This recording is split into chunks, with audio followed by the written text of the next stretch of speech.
Hello welcome. നമ്മൾ ദിവസവും വാങ്ങുന്ന സാധനങ്ങളുടെയൊക്കെ വില എങ്ങനെയാ തീരുമാനിക്കുന്നതെന്ന് എപ്പോഴെങ്കിലും ആലോചിച്ചിട്ടുണ്ടോ?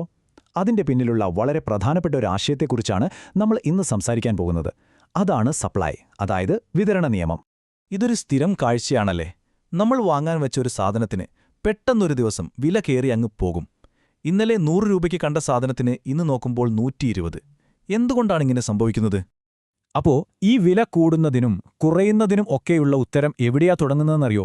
സാധനങ്ങൾ ഉണ്ടാക്കുന്നവർ, അതായത് ഉൽപ്പാദകർ പിന്തുടരുന്ന വളരെ ലളിതമായ ഒരു നിയമത്തിലുണ്ട്. അത് മനസ്സിലാക്കിയാൽ മതി, ഈ ചോദ്യത്തിനുള്ള ഉത്തരം നമുക്ക് കിട്ടും. അപ്പോ എന്താണ് ഈ അടിസ്ഥാന നിയമം? നമുക്ക് നോക്കാം. ഇത് വിലയും വിൽപ്പനയും തമ്മിലുള്ള വളരെ ലളിതമായൊരു ബന്ധത്തെക്കുറിച്ചാണ് പറയുന്നത്. സിമ്പിളായി പറഞ്ഞാൽ സപ്ലൈ നിയമം ഇത്രയുള്ളൂ. ഒരു സാധനത്തിന് മാർക്കറ്റിൽ നല്ല വില കിട്ടുന്നുണ്ടെങ്കിൽ അതുണ്ടാക്കി വിൽക്കുന്നവർ കൂടുതൽ എണ്ണം വിപണിയിലേക്ക് എത്തിക്കാൻ ശ്രമിക്കും. കാരണം വളരെ വ്യക്തമാണ്, കൂടുതൽ ലാഭം, അല്ലേ? നമുക്കൊരു സിമ്പിൾ ഉദാഹരണം നോക്കാം, അല്ലേ? വിചാരിക്കൂ, നിങ്ങൾ വീട്ടിൽ കുറച്ച് പലഹാരങ്ങൾ ഉണ്ടാക്കി വിൽക്കുന്നുണ്ട്. ഒരു സമോസയ്ക്ക് വെറും 10 രൂപയെ കിട്ടുന്നുള്ളൂവെങ്കിൽ ഒരുപാട് കഷ്ടപ്പെട്ട് കുറേയധികം ഉണ്ടാക്കാൻ നിങ്ങൾക്ക് തോന്നുമോ? സാധ്യതയില്ല. പക്ഷേ അതേ സമോസയ്ക്ക് 15 രൂപ കിട്ടുമെന്ന് കേട്ടാലോ? തീർച്ചയായും നിങ്ങൾ കൂടുതലുണ്ടാക്കി വിൽക്കാൻ നോക്കും. ഇതാണ് ഈ നിയമത്തിന്റെ ഒരു അടിസ്ഥാനം. എക്കണോമിസ്റ്റുകൾ ഈ ബന്ധത്തെ ഒരു ഗ്രാഫിലാണ് സാധാരണയായി കാണിക്കാറ്. ദേ, ഈ ഗ്രാഫിലേക്കൊന്ന് നോക്കൂ. താഴെ അളവും ക്വാണ്ടിറ്റി, സൈഡിൽ വിലയും പ്രൈസുമാണ്. വില കൂടുന്തോറും വിതരണം ചെയ്യുന്ന അളവ് വലത്തേക്ക് നീങ്ങുന്നത് കണ്ടോ? അതായത് അളവ് കൂടുന്നു.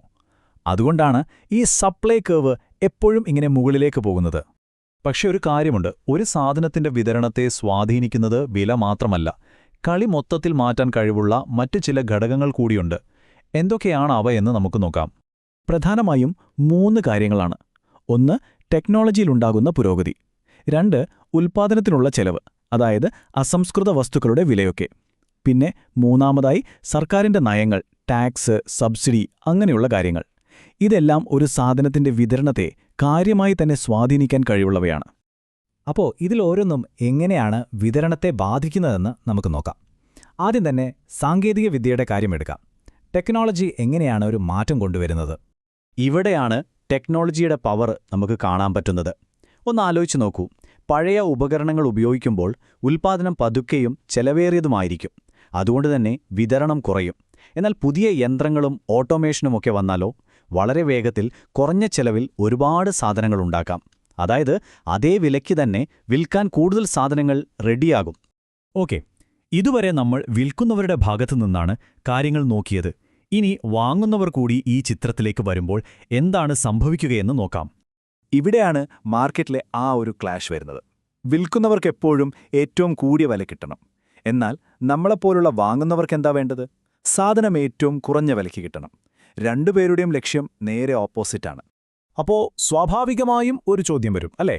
ഇങ്ങനെ 2 ധ്രുവങ്ങളിൽ നിൽക്കുന്ന ആഗ്രഹങ്ങളുമായി വരുന്ന ഇവർ രണ്ടുപേരും എങ്ങനെയാണൊരു ഫൈനൽ വിലയിൽ യോജിപ്പിലെത്തുന്നത്?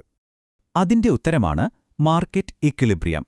അതായത് വിൽക്കുന്നയാൾക്ക് സന്തോഷമുള്ള, അതേസമയം വാങ്ങുന്നയാൾക്ക് സ്വീകാര്യമായ ഒരു വിലയുണ്ട്, ഒരു ബാലൻസിംഗ് പോയിന്റ്. അവിടെ എത്ര സാധനങ്ങളാണോ വിൽക്കാൻ വെച്ചിരിക്കുന്നത് അത്രയും തന്നെ വാങ്ങാനും ആളുണ്ടാകും. ഡിമാൻഡും സപ്ലൈയും തുല്യമാകുന്ന ആ ഒരു പോയിന്റിലാണ് കച്ചവടം നടക്കുന്നത്. ഓക്കെ, വില കൂടുമ്പോൾ വിതരണം കൂടുമെന്ന് നമ്മൾ മനസ്സിലാക്കി.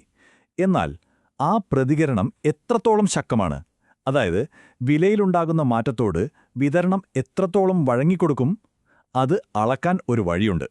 വിലയിൽ ചെറിയൊരു മാറ്റം വരുമ്പോൾ ഉൽപ്പാദനം എത്രത്തോളം അതിനോട് പ്രതികരിക്കുന്നുണ്ട് എന്ന് നമുക്ക് അളക്കാൻ പറ്റും. ഈയൊരു അളവുകോലിനെയാണ് നമ്മൾ പ്രൈസ് ഇലാസ്റ്റിസിറ്റി ഓഫ് സപ്ലൈ എന്ന് വിളിക്കുന്നത്. അതായത് സപ്ലൈ എത്രത്തോളം സെൻസിറ്റീവാണ് എന്നതിൻ്റെ ഒരു കണക്ക്. ഇത് മനസ്സിലാക്കാൻ വളരെ എളുപ്പമാണ്. ഒരു 3 സ്റ്റെപ്പായിട്ട് നമുക്കിതിനെ കാണാം. 1. വിലയിലൊരു മാറ്റം വരുന്നു. 2. ആ മാറ്റത്തിന് മറുപടിയായി ഉൽപ്പാദനം എത്രത്തോളം മാറി എന്ന് നമ്മൾ അളക്കുന്നു.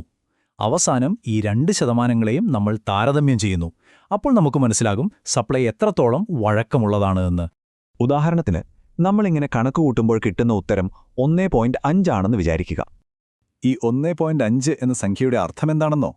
വിലയിൽ ഒരു 10% വർധനവുണ്ടായാൽ ഉൽപ്പാദനം അതിലും വലുതായി, അതായത് ഒരു 15% വർദ്ധിക്കും. ഇത് വളരെ വേഗത്തിൽ പ്രതികരിക്കുന്ന, അതായത് വളരെ ഇലാസ്റ്റിക്കായ ഒരു വിതരണത്തെയാണ് കാണിക്കുന്നത്. കൊള്ളാമല്ലേ? അപ്പോൾ ഇന്ന് നമ്മൾ സംസാരിച്ച പ്രധാന കാര്യങ്ങൾ പെട്ടെന്നൊന്ന് ഓർത്തു നോക്കാം. ഒന്നാമതായി, ഒരു സാധനത്തിന്റെ വിലയും വിതരണവും സാധാരണയായി ഒരേ ദിശയിലാണ് പോകുന്നത്.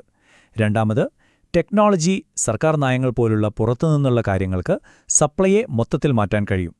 മൂന്നാമത്, വാങ്ങുന്നവരും വിൽക്കുന്നവരും യോജിക്കുന്ന ഒരു സന്തുലിത വില, അതായത് ഒരു ഇക്വിലിബ്രിയം പോയിന്റ് വിപണി എങ്ങനെയെങ്കിലും കണ്ടെത്തും. പിന്നെ അവസാനമായി, വിലമാറ്റങ്ങളോട് വിതരണം എത്രത്തോളം പ്രതികരിക്കുന്നു എന്നളക്കാൻ ഇലാസ്റ്റിസിറ്റി നമ്മളെ സഹായിക്കുന്നു. അപ്പോൾ ഇനി നിങ്ങൾ ഒരു കടയിൽ പോകുമ്പോൾ ഒരു സാധനത്തിന്റെ വില കാണുമ്പോൾ അതിന് പിന്നിലുള്ള എന്തുകൊണ്ട് എന്ന് ചിന്തിക്കാനുള്ള ഒരു വഴി ഇപ്പോൾ നിങ്ങളുടെ കയ്യിലുണ്ട്. അപ്പോൾ ഒരു ചോദ്യം, നമ്മൾ ഇന്ന് സംസാരിച്ച ഈ കാര്യങ്ങൾ വെച്ച് നോക്കുമ്പോൾ നിങ്ങൾ ദിവസവും കാണുന്ന ഏത് സാധനത്തിന്റെ വിലയാണ് ഇനി പുതിയൊരു രീതിയിൽ നോക്കാൻ പോകുന്നത്? അത് ചിലപ്പോൾ പെട്രോളിന്റെ വിലയായിരിക്കാം, അല്ലെങ്കിൽ ഉള്ളിയുടെയോ തക്കാളിയുടെയോ വിലയായിരിക്കാം. എന്തായാലും ഇനി ആ വിലകൾക്ക് പിന്നിലെ കഥ കുറച്ചുകൂടി വ്യക്തമായി നിങ്ങൾക്ക് മനസ്സിലാവും.